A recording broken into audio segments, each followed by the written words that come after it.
கல்வி ஞானத்தை அளிக்கும் சரஸ்வதி பூஜை. நவராத்திரி விழாவின் நிறைவு நாளான 9ஆம் நாள் சரஸ்வதி பூஜை.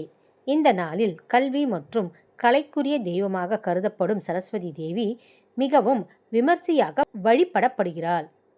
குறிப்பாக மாணவர்கள் கல்வியில் சிறந்து விளங்கவும் தொழில் வளர்ச்சி அடையவும் சரஸ்வதியை வணங்கி வழிபடுகிறார்கள். கிருதயுகத்தில் சுகேது என்ற மன்னன் இருந்தார். அவர் மனைவி சுதேவி. இவள் மிகுந்த தெய்வபக்தி கொண்டவளாக இருந்தாள். சுகேது நல்ல முறையில் ஆட்சி செய்து வந்தார். இருப்பினும் பகைமை கொண்ட உறவினர்கள் ஒன்று சேர்ந்து சுகேதுவை வீழ்த்த எண்ணினர். அவர்கள் பெரும் படையுடன் வந்து போரிட்டனர். உறவினர்களின் துரோகத்தை சற்றும் எதிர்பாராத சுகேது போரில் தோற்றார். இதையடுத்து சுகேது தன் மனைவியுடன் காட்டிற்கு செல்ல நேரிட்டது. இருவரும் காட்டில் வசித்து வந்த ஆங்கிரச முனிவரை சந்தித்து ஆசி பெற்றார்.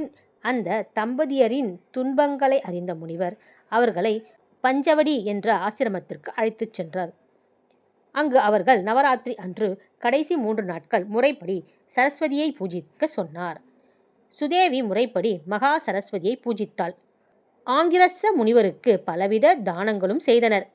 பின் மன்னனும் அவரது மனைவியும் அங்கேயே தங்கியிருந்தனர். அவர்களுக்கு ஆண் குழந்தை பிறந்தது. அந்த குழந்தைக்கு ஆங்கிரச முனிவர் சூரிய பிரதாபன் என்ற பெயரிட்டார்.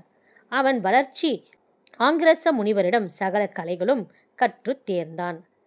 சரஸ்வதி தேவியின் அருளால் தன் தந்தையின் எதிரிகளை போரில் வென்று இழந்த தேசத்தை மீண்டும் பெற்றான். நவராத்திரியின் முதல் 3 நாட்கள் துர்கா தேவியையும் அடுத்த 3 நாட்கள் மகாலட்சுமியையும் கடைசி 3 நாட்கள் சரஸ்வதி தேவியையும் பூஜித்தது உத்தமம். இது முடியாவிட்டால் கூட கடைசி 3 நாட்கள் சரஸ்வதி தேவியை மட்டுமாவது பூஜிக்க வேண்டும். புத்தகத்திலோ படத்திலோ சரஸ்வதி தேவியை ஆவாகனம் செய்து தியானித்து பூஜிக்க வேண்டும். இதுவும் முடியாவிட்டால் கடைசி நாளான 9வது நாளில் மட்டுமாவது சரஸ்வதியை கட்டாயம் பூஜிக்க வேண்டும்.